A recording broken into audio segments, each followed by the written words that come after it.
Okay, so let's talk about the projects.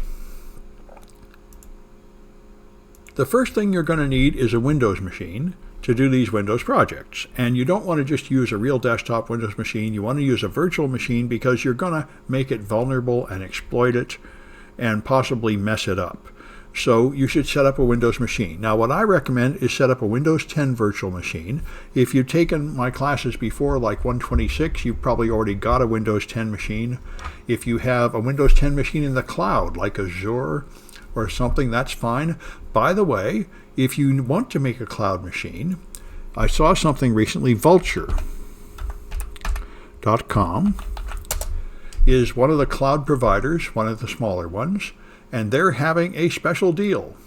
If you go to vulture.com, they will give you $150 of free service. At least they said that recently. Let me see if I need to go to a different URL.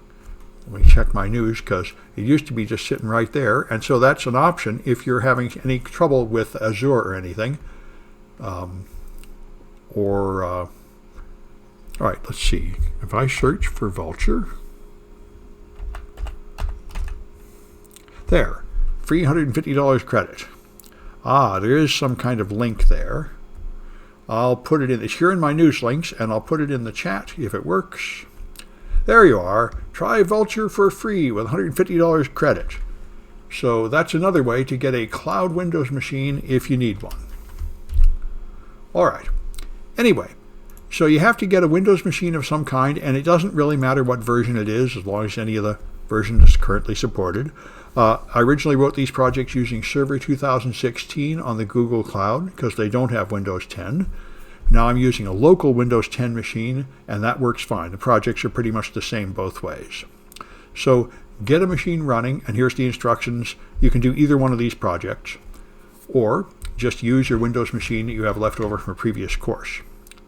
So once you've got a Windows machine, you will also need a Linux machine on the same network to do the attack.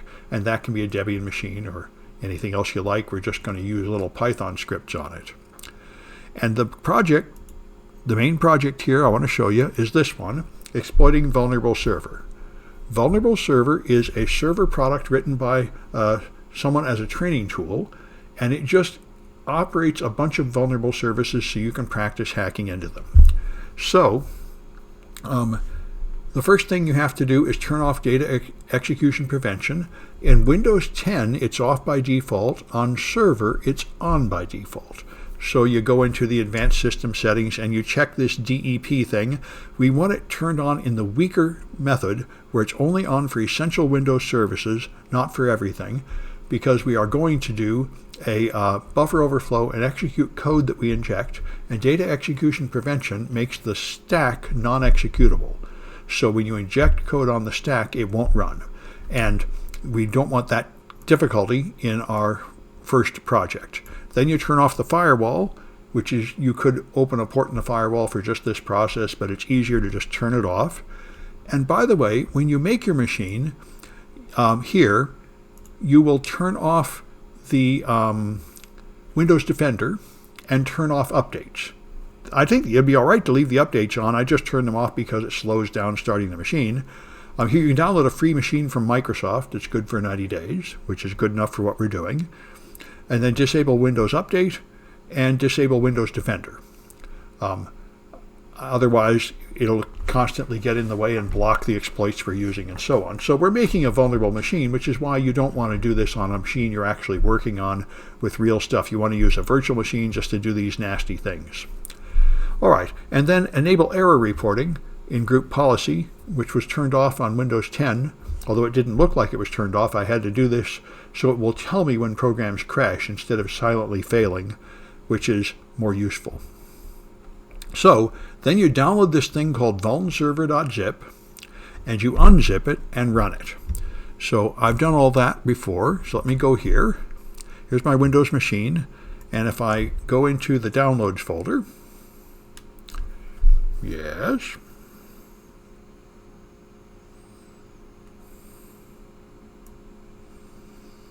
yes, when I'm running streaming, things get kind of slow, but it is moving. It's just kind of slow. Okay, so here is File Explorer, and there's my downloads folder.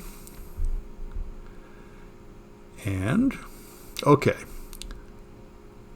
Here's my vulnserver.zip. You have to right-click, extract it, and then you get a folder with all the properties. You can't just double-click it and run it because it's got more than one file in there. It has two files.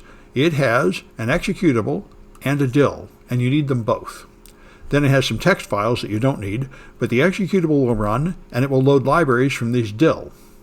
So you run the executable, just double-click it, and now it tells you it is now running vulnerable software. Do not allow access from untrusted systems or networks. So let's find the IP address of this machine. I'm going to open another command prompt and do ipconfig. All right, so there's my address, 172.16.123.139. So this machine is listening on port 9999 on that address, and I should be able to connect from Linux. So let's test that. My Linux machine is here, and I'm going to bring my Windows machine back to. All right, so this is just an SSH shell into my Linux machine. I just prefer to do it this way to make it easy. After you get used to using cloud machines, I really don't use the console on Linux virtual machines anymore. So first, let's see if I can reach that Windows machine at all with a ping. 172.16.123.2. Well, that's good. I'm getting replies. That means I'm on the same network and the Windows firewall is turned off. So that's a good test.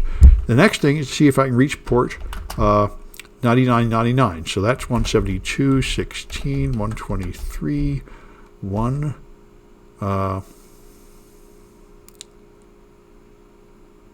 Wait, not 2. I pinged the gateway by default. But let's do 139.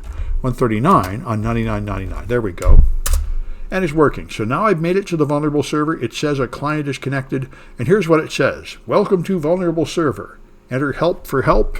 If you enter help, it shows you a bunch of functions. And these are supposed to be like email functions. They're just nonsense words. These are various functions which have parameters, and many of them have vulnerabilities. And the one we're going to use is trun. Trun has a simple buffer overflow vulnerability. The others have more exotic vulnerabilities. So you can do a trun, and then you give it a dot and then some letters like AAA, and trun is complete. So it ran, it didn't crash, and when you're done, you can exit. Okay, so that's my vulnerable server ready to attack. Now, let me bring up my instructions and shove them over to the side so I can follow through this project. So, all right, we don't need this. There we are. All right, so the first thing we're going to do is fuzz it. So let me just make this a little bigger. And let's look at the fuzz program. It's VS Fuzz 1. All right. So here's the program, Python 3 program. It imports a socket library and connects to the server on my server's address on port 9999. And I can put a length of an attack, and it will then send trun space dot and then as many A's as I told it to send, and then carriage return line feed, and show me whatever comes back. So if I run that, which is VS Fuzz 1, and I send it 10 A's, it works, and trun complete goodbye, okay? If I send it 1,000 A's, 9,000, it crashes. It does not say trun complete or goodbye, and on my Windows machine, it says vuln server has stopped working. So this is the buffer overflow. A long input, 9,000, causes it to crash. So now we have found a denial of service exploit, just like we did on Linux. So the next thing we have to do is look at it in a debugger. So instead of running it like this, we're going to launch it in Immunity. So I've installed Immunity on this machine. It's a free download. Everything we use is free. So you run Immunity, and there it comes.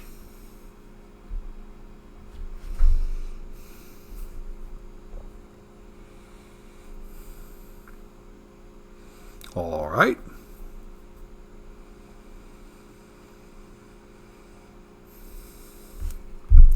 All right, and the default window is, by the way, CPU. That's the one to get back to if you get lost. And now you open that program in Immunity. File, open. And it's in my Downloads folder.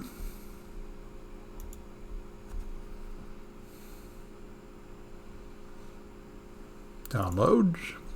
In the vuln server folder is vulnserver.exe. Okay, so now remember what I told you. It opens the window for vulnserver.exe, and then it stops. It's paused. It is not running. It has loaded it into memory so we can examine it. So here you see the machine language instructions. It's going to process with push and move and subtract and move. And here it has the registers like the instruction pointer, the ESP and the EBP. And here's the stack with some return addresses and other addresses. And here's some memory region being dumped out. So I want to just run it. So the run button is here. I run. Now it's running. So now it's listening. So now I can attack it from my Linux machine, which is here. And what I wanted to do was send 2,000. All right. So let's run this the same attack and send 2,000 A's. Okay. Now it crashed. And not at the bottom, it tells me what's wrong. Access violation when writing to 4141 4141. Remember, this is why I've even got a hat somewhere with 41 41 41 on it. This is why you look for this. 41 is a capital A in ASCII. So this is why when you're fuzzing a server trying to find a vulnerability, you typically send it a bunch of A's, and then you look for this pattern, 41 41 41 41, to appear somewhere, because it's there because some of the A's I sent are being used. And here it's being used as an address to write to. So I have now found a write operation which writes to an address under my control. So that's cool. And you can exploit the server that way, but that's not as easy as the address going directly in the EIP. And you can see up here, it went into the EDI, is 41 41 41 41, but it did not go into the EIP. So this is a vulnerability, and it could be exploited, but it's not the easiest vulnerability to exploit. So let's try again. Debug, restart, or reload the program. I say yes to reload it.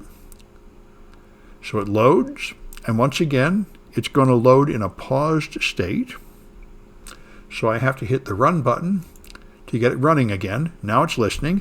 Now I'm going to attack it again from my code, and I'm going to send 3,000. So I run my program and send 3,000. And now it crashes, and this time it says access violation when executing 41 41 41 41. And when you look over here, you see the EIP now contains 41 41 41 41. So this is the classic buffer overflow, where some of the data I sent goes right in the instruction pointer. That's much easier to exploit, and that's the one we're going to use. And this is why I mentioned before, you always want to keep your exploit attack at the same length. As you can see, a length of 2,000 hits one flaw, and a length of 3,000 hits a different flaw. So now that I've found that 3,000 gives me control of the instruction pointer, I want to make sure that all the attacks I send from now on are 3,000 long. So I continue to research that same flaw. Okay, so now I need to find out which of the 3,000 A's I sent ended up in the instruction pointer. So I need to make a non-repeating pattern of bytes instead of just a bunch of A's. So I wrote a Python program to do that, and I called it VS EIP0. It is the first program I'm going to use to find out how to control the instruction pointer. So this just takes 0, 1, 2, 3, 4, and then 2 digits that can go from 0 to 9, and puts them together in an A. So if I run that, this is what it is. It is 2,000 characters, and what they are is 000A, 001A, 002A, and so on. The point is, any 32-bit word anywhere will have a unique pattern here. So now I want to send that to the server. Now I need to send a total exploit of 3,000, and this is only 2,000 characters, so I need to put a 1,000 before it. And so that is where I think it's VS EIP1. So here's the code that does it. I open the socket and I make a prefix, which is 1000 A's. Then I have that code to put in 2000 more characters. Then I make an attack and I turn it into bytes with this Python 3 thing, bytes with the Latin 1 encoding, which is how you send arbitrary binary data. And then I just send that to the server. Trun plus a dot plus that attack plus a carriage return line feed. So that's the plan. So I restart my server, debug, restart. Yes.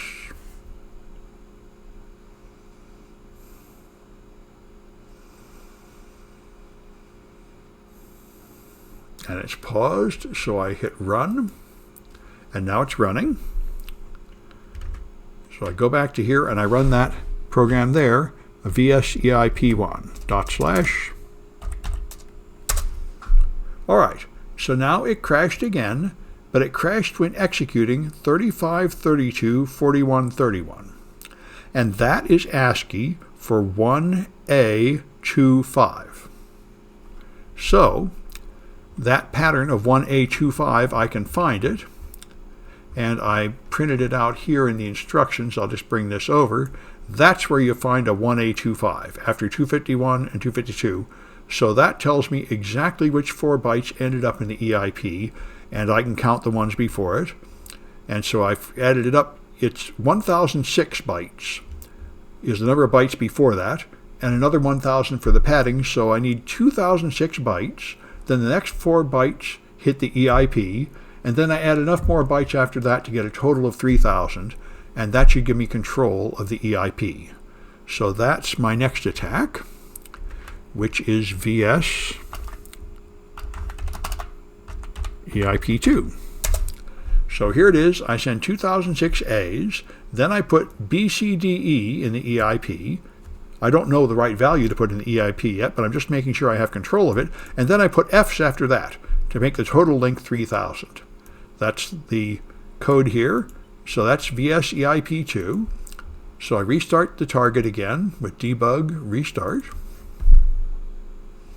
Yes. And it's going to load and start paused. And I run it again. All right. And now I send VS EIP2.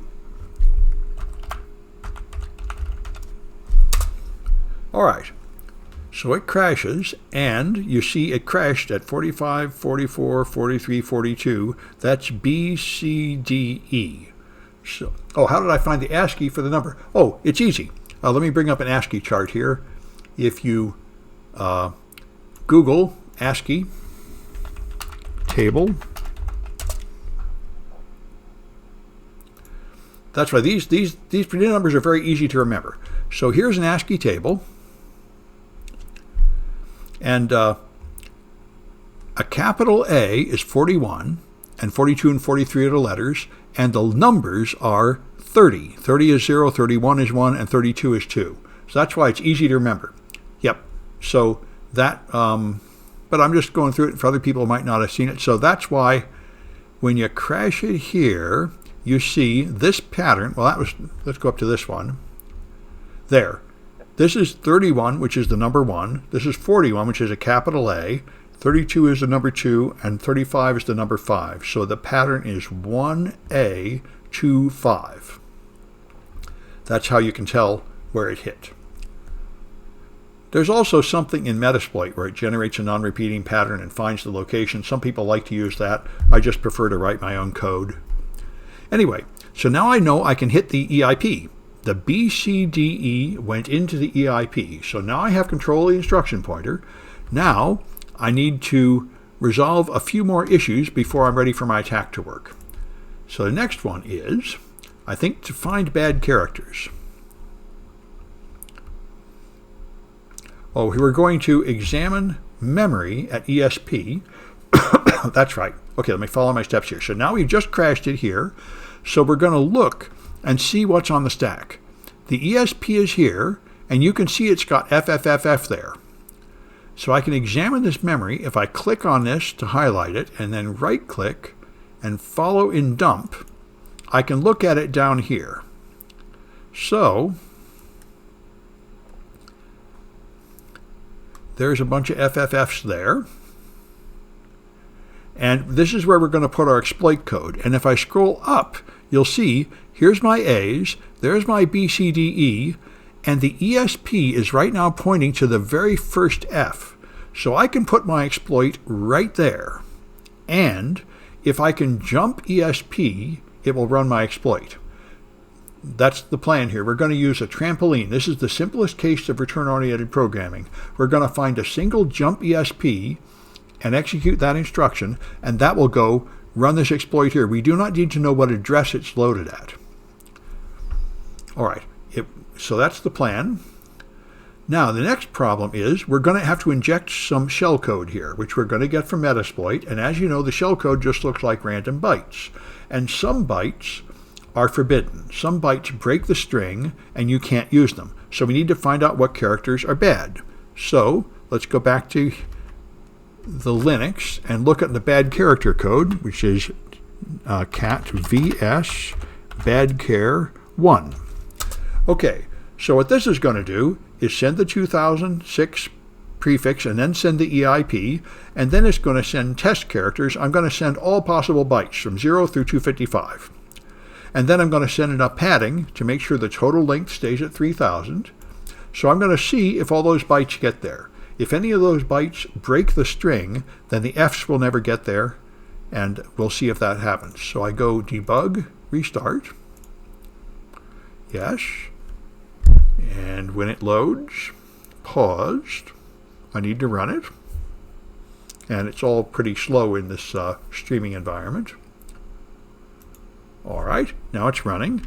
Now I go back to here and I run that bad character program. So I put a / in front of it instead of a cat. Okay, so there it goes. It has crashed at BCDE. And here's the stack, but notice it doesn't have a series of ASCII bytes to the right of it.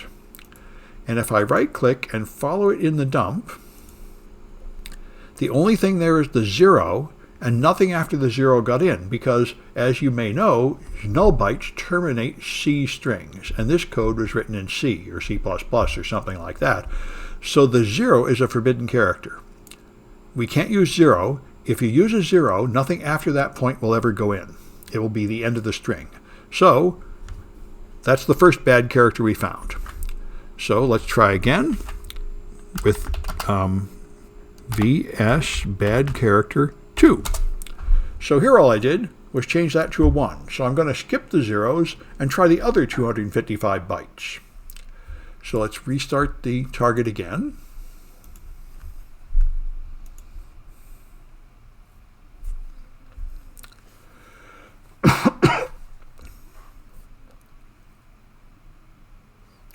And run it again. So it's running. And then send that second bad character program, bad character 2, /. Okay, and now it goes through. It has the access violation here. Here it has ESP. And if I right click and follow in dump, you see it is 1, 2, 3, 4. Here's 11, 21, 31, 91, right up to FF, and then come the 46s, which are the Fs I put there. So all other 255 characters are good.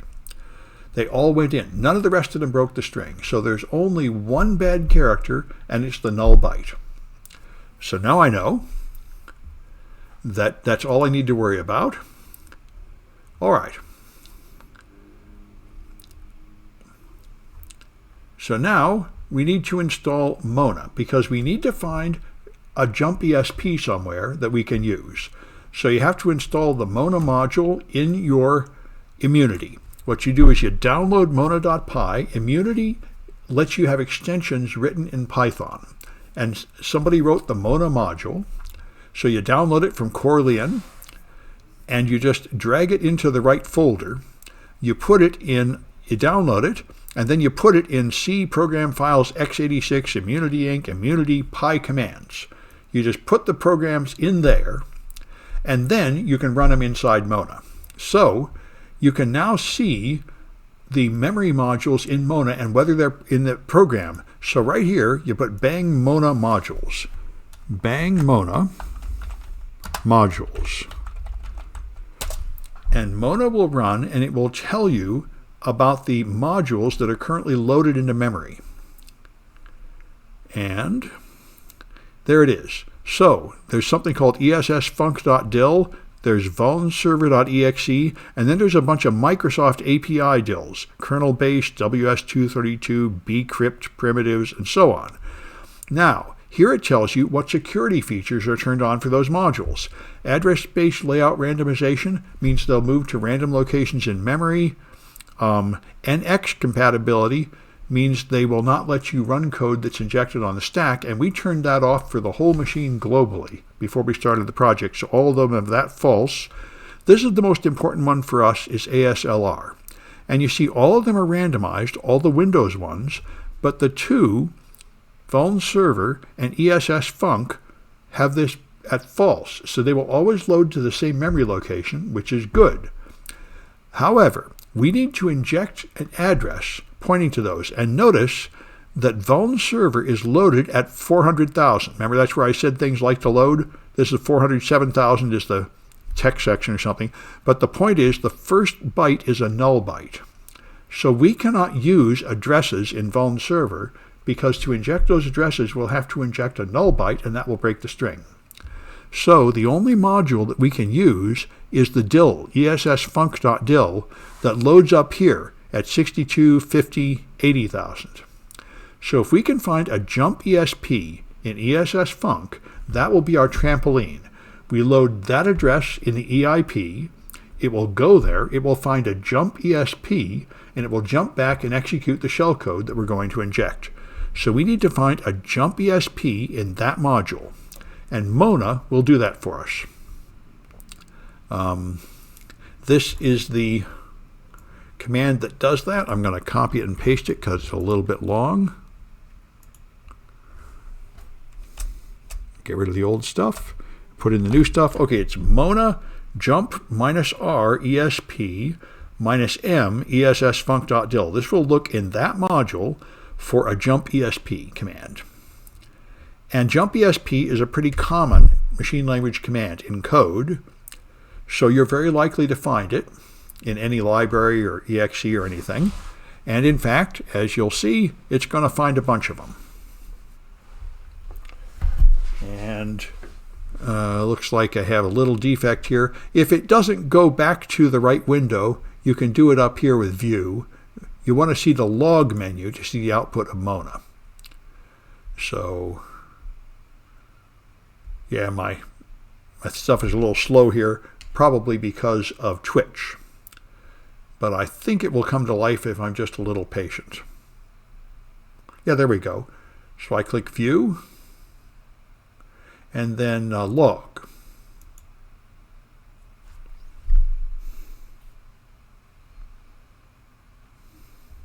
And in the fullness of time,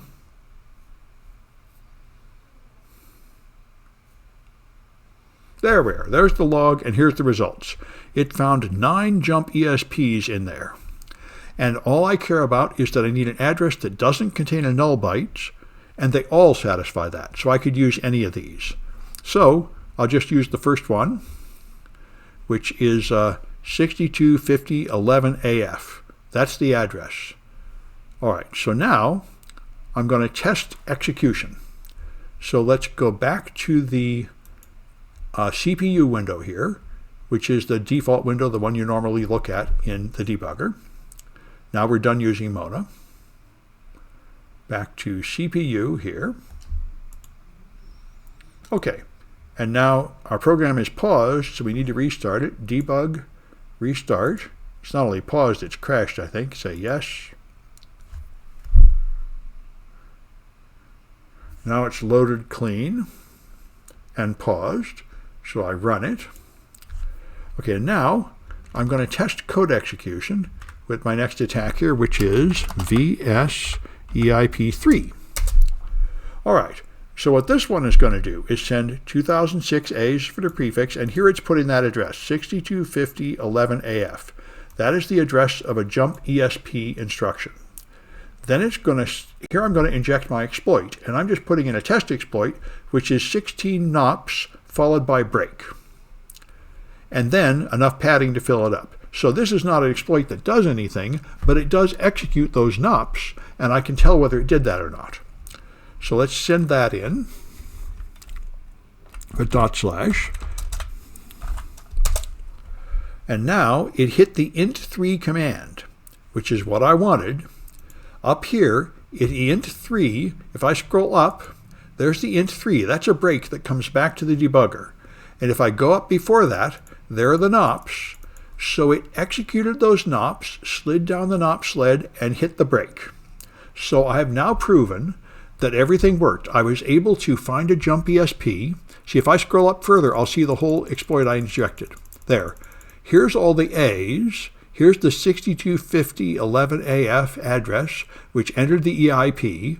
It went there, and that said jump ESP, so it came back to this NOP, and then it executed nop, nop, nop, nop, nop, and it hit the int3. So this proves that the trampoline worked, and that I can execute code I put here. So now we're really getting, I've achieved code execution on the box. It's now running code I injected instead of the code the developer put there.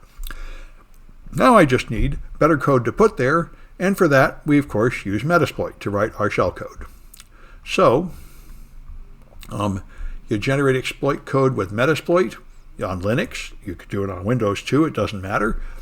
And you have to give it the address of your Linux command and control server here, because it'll be hard-coded into the exploit. And you have to tell it what port to listen on. I used 443. And you have to tell it not to use any null bytes. So that's what this B does. Don't use null bytes, and put it in Python. So when you do that, it will make your Python exploit code. All right. And you can see the payload is only 381 bytes, and we have room for almost 1,000 bytes in those Fs, so it will fit. So there's the Python code that will run the exploit. So now you just insert it in. So that's going to be VS shell. Let me look at that. If I go here and cat VS, VS shell, there we are. All right, so up here, I've got just the socket information with the IP address, the prefix of 2006As, then the address to go to my jump ESP, the trampoline, 625011AF, then the NOP sled. You always need 16 bytes of NOP sled whenever you use Metasploit payload, or it will tend to self-destruct, something I learned the hard way. And then I put in the buffer that Metasploit wrote, and then I just have enough padding to make sure the total length is 3,000, and then I just send that to the server. So that should make a reverse shell phoning home to my command and control server. Therefore, I need to have my command and control server listening. So I need another window into my Linux machine.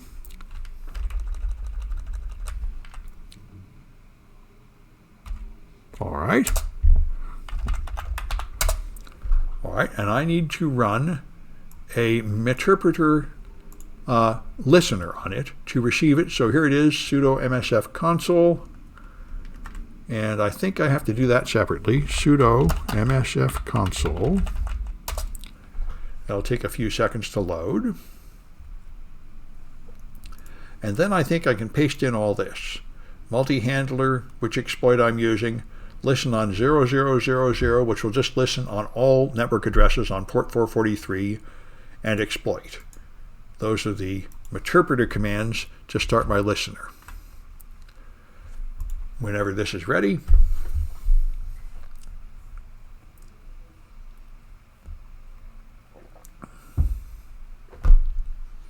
there we go.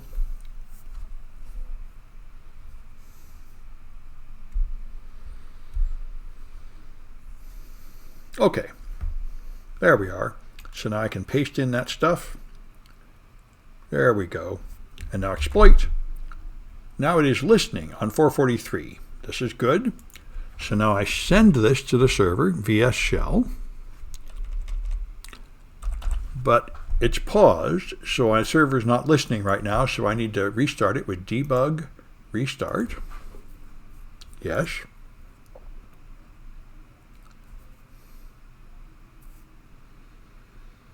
Paused. Now I run it again, and I should be able to send that exploit. And there it goes. It phoned home, and now it's sending the second stage, and off it goes. It's running kind of slow because I'm running it in the debugger, and I will eventually get a handler here. If I took it out of the debugger and ran it directly on Windows, it would be faster. But this should do it. There it goes, launching a new thread, launching modules, and so on. Well, this may seem like a lot of moving parts, but this is in fact the simplest case. You have to get used to this. I know it took me years to learn how to do this. This is the simplest case, but you do need to get used to all these steps. Finding a DOS exploit, gaining control of the EIP, testing to see if you have code execution, injecting code, getting your command and control center listening. These are all things you have to remember. So at first it seems like a lot of work, but after a while you get used to it. So now I can help here. I have a interpreter shell, and I can do various things here. And for example, I should be able to prove that I'm on a Windows machine with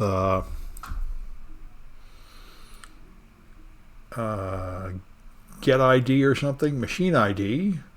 Well, I could do the directory. I could do PWD. There you go. You see I'm on a Windows machine, and C users, I user, downloads, vuln server, and so on. And I think there's a get UID or something. Yeah, so I am IE user. I'm not the administrator.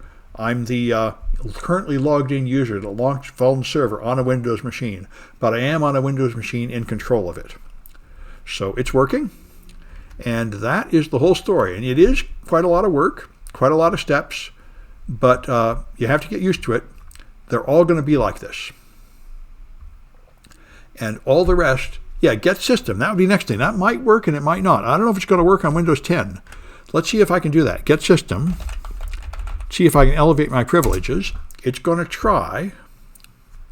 And it failed. I think I did not get it. Now if I do get UID again, I think I failed to get system, which is not too surprising. Microsoft does patch those system exploits. And I don't even know if you can do it from inside the debugger. I suppose you can. Let's see if I can do PWD anymore. Maybe I've lost control. Okay, I can do that. Get UID. Okay, that's pretty messed up. Because the reason you get system is so you can do hash dump. You can steal the password hashes, but it's not going to work because I did not get system. It did not boot me, but some things seem to be a little broken. I still have the ability to do PWD, so I have some control, but it did seem to do me some harm. Yep, so a lot of operations are failing. So I think I pretty much got hosed. I messed it up somehow, which is not too surprising. Anyway, so that's the basic reverse shell exploit. And you guys are right on track. Those are the next thing you would try to do is escalate to administrator and then steal the password hashes and then try to do lateral movement through the network after you find some more hashes with something good like the domain administrator password or something. That's the next step in exploitation. So that's what I wanted to show you. And I remember the first few times I did it, it seemed very difficult. One thing that really stopped me is checking for bad characters. I didn't know about that. You really have to check for bad characters every time, or a bunch of your interpreter payloads will fail. So you have to get good at going through the discipline of checking to make sure what characters get through, or you'll be sorry. So anyway, that's the thing I wanted to show you. I'm going to stop the recording.